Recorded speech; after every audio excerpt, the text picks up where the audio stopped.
இந்த வீடியோவில் உண்மை தோற்காது அப்படிங்கிற ஒரு சிறிய கதையை பார்க்க போகிறோம்.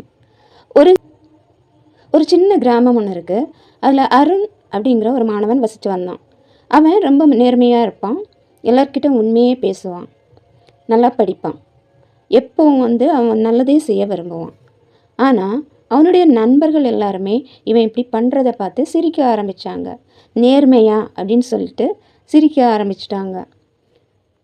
அதுக்கப்புறம் அவனை நிறைய ஃப்ரெண்ட்ஸ் கேலி பண்ணவும் ஆரம்பித்தாங்க.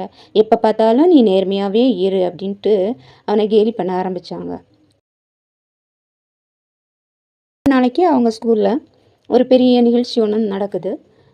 அதில் ஒரு ஆசிரியர் அவனை கூப்பிட்டு பேசுகிறாங்க. அதில் ஒரு ஆசிரியர் ஒவ்வொரு மாணவர்கள்ட்டையும் பேசுகிறாங்க. அப்போ அருணையும் சந்தித்து பேசுகிறாங்க. உனக்கு லைஃப்பில் என்ன ஆகணும், உன்னோட கோல் என்ன அப்படின்னு சொல்லி கேட்குறாங்க. அதில் பெரும்பாலான மாணவர்கள் என்ன சொல்கிறாங்க அப்படின்னா, மாணவர்கள் நான் ஒரு பெரிய அதிகாரி ஆகணும், நான் ஒரு பெரிய பணக்காரன் ஆகணும் அப்படி தான் பேசுகிறாங்க. ஆனால் அருண் என்ன சொன்னான் அப்படின்னா, நான் ஒரு உண்மையுள்ள மனிதனாக, ஒரு நல்ல மனிதனாக நான் வாழ விரும்புகிறேன் அப்படின்னு சொன்னான். அதை கேட்டோன்னே அந்த ஆசிரியர் ரொம்ப புன்னகையோடு அவனை பாராட்டுறாங்க. இப்படி பல நாட்கள் சென்றது. பள்ளியில் ஒரு நாள் சந்தை விழா அப்படின்னு ஒன்று வச்சுருந்தாங்க. எல்லா மாணவர்களும் தங்களோட தாய் தந்தையரோட சின்ன சின்ன கடைகளை ஆரம்பித்து விற்பனை செய்ய தொடங்கினாங்க. அந்த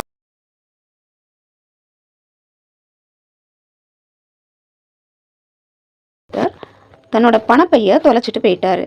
அந்த பணப்பையில் 5000 ரூபாய் இருந்தது.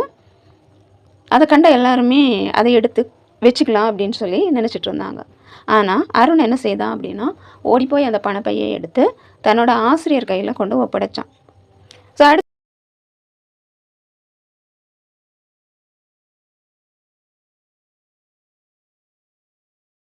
அந்த பணப்பையை தேடிட்டு அந்த உரிமையாளர் அங்கே வராரு. அவர் ஒரு பெரிய நிறுவனத்தில் அதிகாரியாக இருந்த மனிதர்.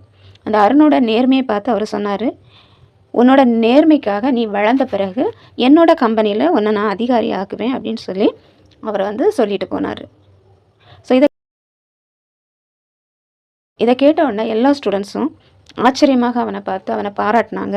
அது மட்டும் இல்லாமல் அவங்ககிட்டேருந்து ஒரு பாடத்தையும் படித்தாங்க. லைஃப்பில் மாணவர்கள் எல்லாருமே அருண் செய்ததை பார்த்து நேர்மையாக நம்ம வாழ்ந்தால் நிச்சயமாக வெற்றி நமக்கு கிடைக்கும் அப்படிங்கிறத உணர்ந்தாங்க. நேர்மை ஒரு நாள் வெற்றி பெறும்.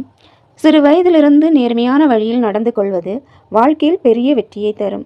மற்றவர்கள் ஏன் சிரிக்கிறார்கள் என்று கவலைப்படாமல் நம்முடைய நல்ல பண்பை விட்டு வைக்காமல் நாம் தொடர வேண்டும்.